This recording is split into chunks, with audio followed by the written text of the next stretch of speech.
Morning guys, hope you're having a good Sunday. I managed to get the snapping noise recorded this morning. I was going to buy an extra long lapel mic, but basically the bottom line is it's just easy because there was no wind this morning when I start early in the morning, and you can clearly hear it snapping on the back end.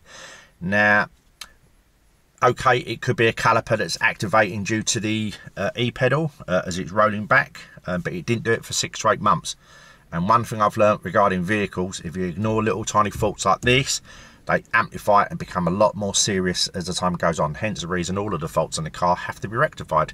But this is the one I've wanted to record for a while. Anyway, what I'm going to do is I'm actually going to replay it because there's a clip and I was actually rolling back. What I'll do is I'll edit it and I'll play it back from a point to another point and then copy and paste. So effectively you'll hear it go snap, snap, snap, things like that. Anyway guys, I hope you have a good rest of the Sunday and I'll speak to you guys in the next one. Bye for now.